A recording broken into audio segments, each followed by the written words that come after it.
আমরা পূর্বে জেনেছি যে আজকে আমরা পড়াবো যে যুক্তিবিদ্যার হচ্ছে তৃতীয় অধ্যায়ের পার্ট 10 এবং 11।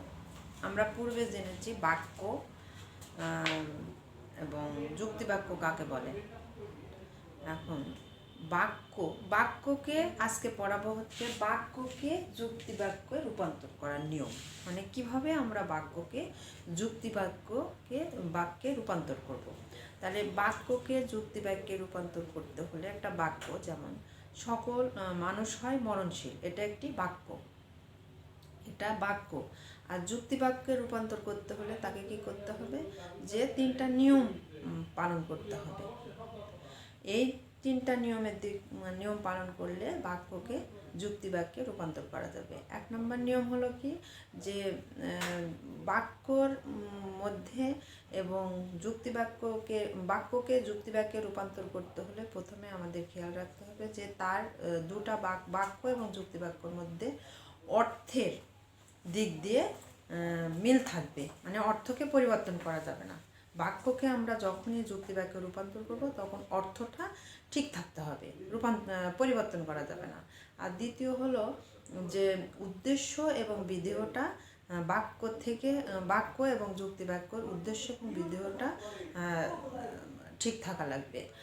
আর 3 নম্বর নিয়ম হলো বাক্যকে যুক্তিবাক্যে রূপান্তর করতে হলে সেটার হচ্ছে পরিমাণটা ঠিক থাকতে হবে, পরিমাণকে পরিবর্তন করতে হবে না, পারা যাবে না। এখন মানুষ মরণশীল, এটা একটি বাক্য। এই বাক্যকে আমরা যুক্তিবাক্যকে পরিবর্তন করব কেমন করে, যে সকল মানুষ হয় মরণশীল।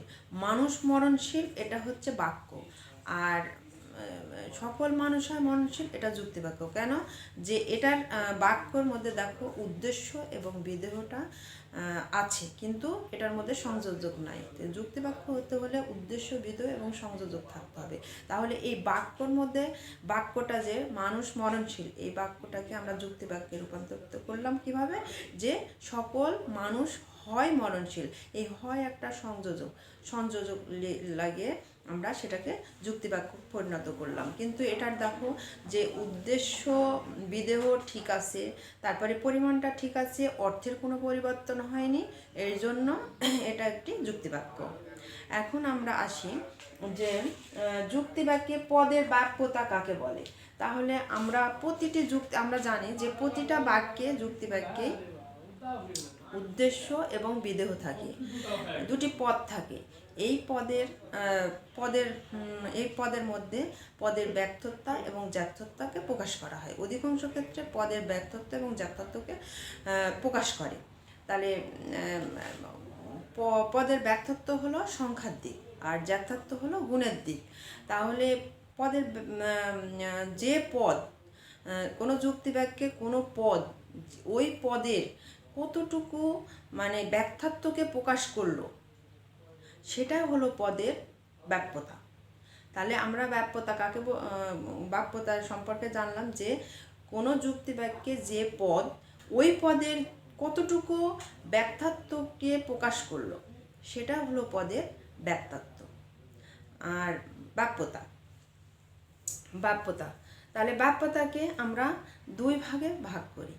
কিভাবে, বাক্যপদ এবং অব্যাপ্যপদ। বাক্যপদ কাকে বলে, যে বাক্যে তাহলে হচ্ছে উদ্দেশ্যটা সম্পূর্ণ ব্যর্থত্বকে প্রকাশ করলো, তাকে পদের বাক্যপদ বলে। এটা হচ্ছে বাক্যপদ। কোনো যুক্তিবাক্যে উদ্দেশ্য সম্পূর্ণ ব্যর্থ কোনো পদ, যে যুক্তিবাক্যে কোনো পদ সম্পূর্ণ ব্যর্থত্বকে যখন প্রকাশ করলো তখন সেটা হলো বাক্যপদ। যেমন সকল মানুষ হয় মরণশীল, এখানে মানুষ শ্রেণীর একটুও বাদ নেই, সমস্ত মানুষ সম্পর্কে এখানে স্বীকার করা হলো। এটা সকল মানুষ সম্পর্কে, এই সকল মানুষটা হচ্ছে বাক্যপদ। আর অবাক্যপদ হলো যে যুক্তিবাক্যে সম্পূর্ণ ব্যর্থত্বকে না প্রকাশ করে অধিকাংশ বা কিছু ব্যর্থত্বকে প্রকাশ করা হয়, তখন তাকে অব্যাপ্যপদ বলা হয়। যেমন কিছু মানুষ হয় শিক্ষিত, তাহলে এখানে সকল মানুষ সম্পর্কে বলা হয়নি, এখানে কিছু মানুষ সম্পর্কে বলা হয়েছে, যে সকল মানুষের মধ্যে কিছু মানুষ শিক্ষিত আর অন্যান্যরা সকল সম্পর্কে বলা হয়নি, কিছু মানুষ সম্পর্কে বলা হয়েছে। এই জন্য এটা আংশিক সম্পর্কে বলা হয়েছে, আংশিক মানুষ সম্পর্কে স্বীকার করা হয়েছে এই জন্য এটাকে বলা হয় অব্যাপ্য পদ। যখন সম্পূর্ণ ব্যক্তাত্বকে প্রকাশ করা হয় কোনো পদ দ্বারা সেটা বাপ্য পদ, আর যখন কিছু সংখ্যাকে স্বীকার করা হয় যে যুক্তিবাক্যে যে পদ দ্বারা সেটা হলো অব্যাপ্য পদ। তাহলে পদের বাপ্যতা গেল। এখন আমরা আলোচনা করব যে বাপ্যতার নিয়ম। বাপ্যতার নিয়ম কি? যে সার্বিক যুক্তিবাক্যের উদ্দেশ্যপদ বাক্য, কিন্তু বিশেষ যুক্তিবাক্যের উদ্দেশ্যপদ বাক্য নয়। আর নয়ার্থক যুক্তিবাক্যের বিধেয় 2 নম্বর হচ্ছে নয়ার্থক যুক্তিবাক্যের বিধেয় পদ বাপ্য, বিধেয় পদ বাপ্য, কিন্তু সদর্থক যুক্তিবাক্যের বিধেয় পদ বাপ্য নয়। তাহলে গুণ ও পরিমাণ অনুসারে যুক্তিবাক্যকে 3টি ভাগে ভাগ করা হয়েছে, যেমন এ, ই, আই, ও। এ একটি সার্বিক সদর্থক যুক্তিবাক্য, ই সার্বিক নয়ার্থক যুক্তিবাক্য, ও আই হচ্ছে বিশেষ সদর্থক যুক্তিবাক্য, ও হচ্ছে বিশেষ নয়ার্থক যুক্তিবাক্য। তাহলে গুণ ও পরিমাণ অনুসারে আমরা কয়টি পেলাম? 4টি। যুক্তিবাক্যকে 4টি ভাগে ভাগ করা হয়েছে, এ, ই, আই, ও। তাহলে এ সার্বিক সদর্থক যুক্তিবাক্য, এ বাক্যের উদ্দেশ্যপদ বাক্য, কিন্তু বিধেয় পদ বাক্য নয়। আর ই যুক্তিবাক্য বিশেষ যুক্তিবাক্যের উদ্দেশ্যপদ অব্যাপ্য, কিন্তু বিধেয় পদ বাপ্য। আর ও আই যুক্তিবাক্যের উদ্দেশ্য বিধেয় উভয় অব্যাপ্য। আর ও যুক্তিবাক্যের উদ্দেশ্যপদ বাপ্য, কিন্তু অব্যাপ্য, কিন্তু বিধেয় পদ বাপ্য। তাহলে এ একটি সার্বিক সদর্থক যুক্তিবাক্য। তাহলে আমরা নিয়মে বলেছি কি যে সদর্থক যুক্তিবাক্যর বিধেয় পদ বাপ্য, আর হচ্ছে সার্বিক যুক্তিবাক্যের উদ্দেশ্যপদ বাক্য। তাহলে এ যুক্তিবাক্য উদ্দেশ্য এবং বিধেয় উভয় বাপ্য।